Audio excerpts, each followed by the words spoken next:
মৃত্যুকে তোমার খুঁজে বের করা লাগবে না, মৃত্যু তোমাকেই খুঁজে বের করবে। কথাটা কে বলেছেন? ফাইন্নাহু মুলাকিকুম। মুলাকিকুম মানে তোমাদের সাথে সাক্ষাৎ করবে, মোলাকাত করবে। এই করোনা ভাইরাসের গুণে আমরা অসংখ্য প্রমাণ দেখেছি সচক্ষে। মানুষেরা কেউ মৃত্যুবরণ করলে কবরও দিতে চাত না, ঠিক কিনা বলেন? যে রোগবালাই জ্বর হয়ে সর্দি হয়ে মারা গেছে, করোনা ভাইরাসে যদি আমি কবর দিতে যাই তাহলে তো ওই রোগ আমার হবে, আমার মৃত্যু হবে, ওই রোগ হয়ে আমার মৃত্যু হবে, কাজেই তাকে দাফন করা যাবে না, কবরের ভিতর রাখবো না, ওই এমনি পোড়াই ফেলে। অসংখ্য মানুষদেরকে পোড়াইও ফেলেছে মুসলমান, নাউজুবিল্লাহ বলে। তাহলে মৃত্যু থেকে বাঁচার জন্য মানুষেরা কত চেষ্টা সাধনা করেছে। ওই গুণে ফতোয়া দেওয়া হয়েছিল, ডাক্তার মাস্টার বিজ্ঞানীরা কি ফতোয়া দিয়েছিলেন? যে একজনের চেয়ারে আরেকজন বসতে পারবে না, যদি বসে তাহলে ওই চেয়ারে করোনা ভাইরাস লেগে আছে, ঠিক কিনা বলে? কেউ বসতো না কারো চেয়ারে। একজনের গিলাসে আরেকজন পানি পান করতো না, যে ওই গিলাসে যদি পানি পান আমি করি তাহলে তো আমার কবর আছে, মৃত্যু হয়ে যাবে। মৃত্যু থেকে বাঁচার জন্য আর ওই গিলাসে পানি পান তারা করতো না। এরপরে একজনের প্লেটে আরেকজন খাবার খেত না, যে যদি খাবার খায় তাহলে ওর ভিতরে তো রোগ বালাই আসে। এরপরে একজনের বিছানে আরেকজন ঘুমাতো না। ওই জামানায় ওই সময় দেখা গিয়েছে যদি স্বামীর জ্বর হয়েছে, সর্দি হয়েছে, তাহলে ওই স্বামীর বিছানায় স্ত্রী ঘুমাতে যেত না, ঠিক কিনা বলেন? স্বামীর জ্বর হয়েছে, যদি আমি ঘুমাতে যাই তাহলে তো আমার ওই রোগ হবে, কাজী ওই রোগ বালার সংবাদ শুনে মৃত্যু হবে করোনা ভাইরাসের রোগ হয়ে, তাহলে ওই ভালোবাসা ওই জায়গায় শেষ, সারা জীবনের ভালোবাসা ওই রোগের সংবাদ শুনে সব শেষ। ভাইরা আমার, শুধু তাই নয়, এমনই একটা পরিস্থিতি হয়েছিল, জন্মদাতা মা, জন্মদাতা বাবা তাদের শুনেছে যে তাদের রোগ হয়েছে, করোনা ভাইরাস হয়েছে। ওই পিতামাতার সেবা যত্ন পর্যন্ত সন্তানেরা করতে যায় না, ঠিক কিনা বলেন? সন্তানেরা দেখছে যে মার রোগ হয়েছে, জ্বর হয়েছে, মারে চিকিৎসা করতে নিয়ে যাওয়া যাবে না, ধরাই যাবে না, মোটে ধরলি তো আমার ওই রোগ হবে। ওই যে ডাক্তার মাস্টার বিজ্ঞানীরা ফতোয়া দিয়েছে যে যদি তাদের কাছে যাও, সেবা যত্ন করো, তাহলে তোমার ওই রোগ হবে। অথচ সন্তানের যদি রোগ বালাই হয়, তাহলে কেউ যদি কাছে নাও আসে, কেউ যদি কাছে নাও যায়, তাহলে একমাত্র কাছে বসে থাকে কে? মা চোখের পানি তার আঁচল দিয়ে মোছে আর আল্লাহর দরবারে বলে, আল্লাহ আমার কলিজার টুকরা সন্তানকে তুমি সুস্থ করে দাও। মা চায় না, কিন্তু ওই গুণে দেখা গেছে যে ওই মায়ের কাছ থেকে সন্তান পর্যন্ত পালাইছে, দূরে সরে গেছে। এমনও ঘটনা আছে, মায়ের করোনা ভাইরাস হয়েছে, মায়ের রোগ হয়েছে, জ্বর হয়েছে, এই ঘটনা শুনে সন্তানেরা ওই মাকে জঙ্গলে পর্যন্ত ফেলে এসেছে। এটা কেন করেছে? এটা কেন করেছে? মৃত্যু থেকে বাঁচার জন্য, মৃত্যু থেকে বাঁচার জন্য তারা মাকে পর্যন্ত জঙ্গলে ফেলে এসেছে, বাবাকে বিকাশ করেছে। ভাইয়েরা আমার, শুধু এখানে শেষ নয়, ওই জামানায় দেখা গিয়েছে এই সংবাদ যখন শুনেছি যে মসজিদে যদি জামাতের সাথে নামাজ আদায় করতে যায়, তাহলে একজনের গায়ের সাথে আরেকজনের যদি স্পর্শ লাগে, তাহলে তার গায়ের, তার শরীরের রোগ বালাই আমার শরীরে ঢুকে যাবে, এই জন্য আর জামাতে যাওয়া যাবে না। অসংখ্য মসজিদ বন্ধ পর্যন্ত হয়ে গেছে, নাউজুবিল্লাহ, হয়েছে না? 10 জনের বেশি মসজিদে যাওয়া যাবে না। কেন? তার বেশি গেলে তোমাকে করোনা ভাইরাস হবে, রোগ বালাই হবে, কাজে বাড়ি বসে বসে নামাজ পড়ো, তাহলে তোমরা বাইসিয়ে যাবা। নাউজুবিল্লাহ বলবেন না? আমরা কত মসজিদে প্রবেশ করতে পারিনি। ওই সময় জামাতে দাঁড়ায় গেছে, দেখে যে 10 জনের বেশি হয়ে গেছে, গেট আটকানো। গেট কি আটকানো। তারাবিও হয়নি কত মসজিদে ওই সময়। ওই বছর আমার তারাবি ছিল এই আপনার টুটপাড়ায় ছোট খালপাড় মসজিদে বাইতুল শরফ, ক্যান্সেল করে দিয়েছে, হুজুর আসা যাবে না, তাহলে কিন্তু আপনার এই করোনা ভাইরাস হবে। ওই সময় ওই বছর আর তারাই বাড়াতে পারে। ভাইরা আমার, এরপরে বিজ্ঞানীরা, মাস্টারেরা, ডাক্তারেরা ফতোয়া দিয়েছিল 10 জনের বেশি কাতারও দাঁড়ানো যাবে না। শুধু তাই নয়, 10 জন দাঁড়াতে হবে 1 বিঘা দূরে দূরে, কাছে কাছে নামাজ পড়া যাবে না।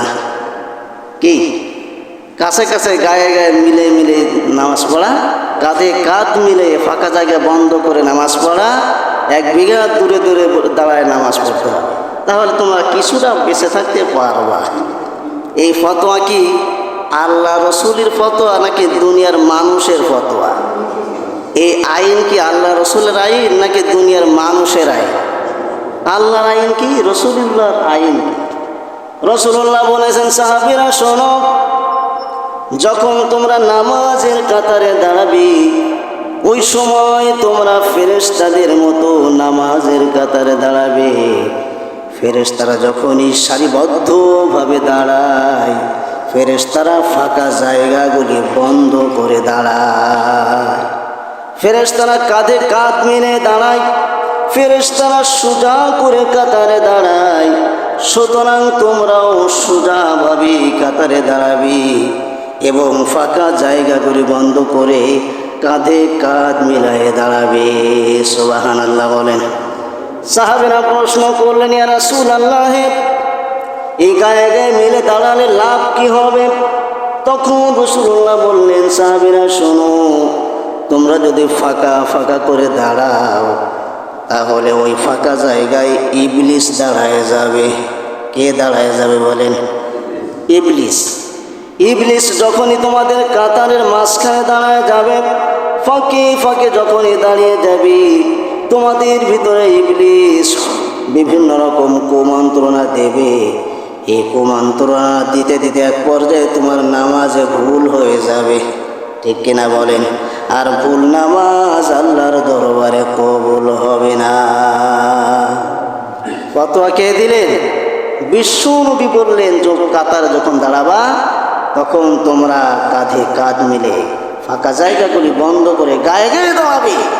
ফাঁকা করে যদি দাঁড়াও, শয়তান দাঁড়াবে, নামাজে ডিস্টার্ব হবে। তাহলে রসুলুল্লাহর কথা ওই জামানায় আমাদের কাছে কোনো মূল্যায়ন ছিল না। অথচ নিয়ম হলো, যখন কোনো বিপদ আসে, মুসিবত আসে, যখন কোনো আসমানি গজব, দুনিয়ার গজব আসে, নিয়ম হলো মুসলমানেরা বেশি বেশি মসজিদে আসবে। বেশি বেশি কোথায় আসবে?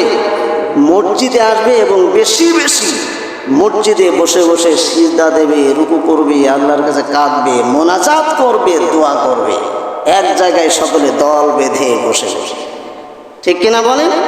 ইউনূস আলাইহিস সালামের জামানার ঘটনা। ইউনূস আলাইহিস সালামের জামানায় যখন আল্লাহ তাআলা গজব নাজিল করলেন, তখন ইউনূস আলাইহিস সালামের সম্প্রদায়ের লোকেরা সবাই এক জায়গায় হয়ে গেল। সব এক জায়গায় হয়ে আল্লাহর দরবারে তাদের দুটো হাত তুলে চোখের পানি ছেড়ে দিয়ে বলেছিলেন, আল্লাহ, তোমার গজব থেকে যদি তুমি আমাদেরকে না বাঁচাও, আমরা ধ্বংস হয়ে যাব। আল্লাহ, তুমি আমাদেরকে মাফ করে দাও। সুবহানাল্লাহ। ইউনূস আলাইহিস সালামের সম্প্রদায়ের লোকেরা যখনই দলবদ্ধ হয়ে সবাই একত্রে আল্লাহর দরবারে কান্নাকাটি করলেন, তখন আল্লাহ রব্বুল আলামিন তাদের দোয়া কবুল করে তাদের থেকে গজব আল্লাহ উঠায় নিলেন। তাহলে আমাদের উচিত কি? কোনো বিপদ মুসিবত দেখলে কি করতে হবে? বেশি বেশি মসজিদে আসতে হবে। ছোটোবেলায় দেখতাম, যখন ঝড় হতো, যখন কোনো বন্যা হতো, যখন এই ধরনের কোনো গজব আসতো, তখন মানুষেরা মসজিদে এসে মসজিদ ভরে যেত, মসজিদে জায়গা পেতাম না। সব মসজিদে এসে কেউ আজান দিত, কেউ কোরআন শরীফ পড়তো, কেউ জিকির করতো, কেউ বিভিন্ন রকম তসবিহ তাহলিল করতো। ঠিক কিনা বলেন? কিন্তু এখন মানুষেরা রোগ বলা বিপদ মুসিবত হলে মসজিদের ধারে কাছে সব বাড়ি বসে দেয়। ভাইরা আমার, রোগ বালাই দেওয়ার মালিককে বলেন।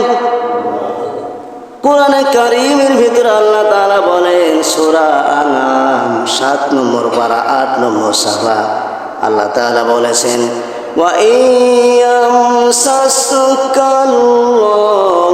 বিদুররিন ফালা কাশিফা লাহু ইল্লা হু ওয়া ইয়ামসাসকা বিখাইরিন ফাহুয়া আলা কুল্লি শাইইন কাদির। আল্লাহ রাব্বুল আলামিন বলেন, দুনিয়ার মানুষেরা শোনো, ওয়া ইয়ামসাসকাল্লাহু বিদুররিন ফালা কাশিফা লাহু ইল্লা হু। আল্লাহ তাআলা বললেন, দুনিয়ার মানুষেরা আমি আল্লাহ যাকে রোগ বালাই দেব, পৃথিবীর কোনো শক্তি ওই রোগ বালাই থেকে তাকে রক্ষা করতে পারবে না। পারবে নাকি? আল্লাহ নিজেই বললেন যে আমি যদি তোমার রোগ বালাই দিই, তুমি যতই রোগ বালাই থেকে বাঁচার জন্য শত চেষ্টা শত পদ্ধতি তুমি গ্রহণ করো না কেন, ওই রোগ বালাই থেকে তুমি কি হতে পারবে না? রক্ষা হতে পারবে না। আর আমি আল্লাহ যদি তোমাকে রোগ বালাই না দেয়, তাহলে কোনোভাবেই তোমার রোগ বালাই হবে না। এইটা বিশ্বাস করার নাম হলো কি? ঈমান। যদি কোনো মানুষ বিশ্বাস করে যে একজনের শরীর থেকে আমার শরীর রোগ বালাই হবে, আসবে, আমি মসজিদে যাব না, এরপরে আমি গায়ে গায়ে মিলে দাঁড়াবো না, তার ওই নামাজ পড়ে কোনো লাভ হবে না। কথা কি বুঝেছেন? তার বিশ্বাস হলো রোগ বালাইয়ের উপরে, আল্লাহর উপরে কোনো বিশ্বাস নাই। সুতরাং সব কিছুর মালিক কে? আল্লাহ। এই সব কিছুর মালিক আল্লাহ, এই কথাটা মনে করে আল্লাহর হুকুমগুলি, রাসূলুল্লাহর হুকুমগুলি পালন করতে হবে, তবেই আপনি হবেন একজন খাঁটি ঈমানদার। ভাইরা আমার, পূর্ব জামা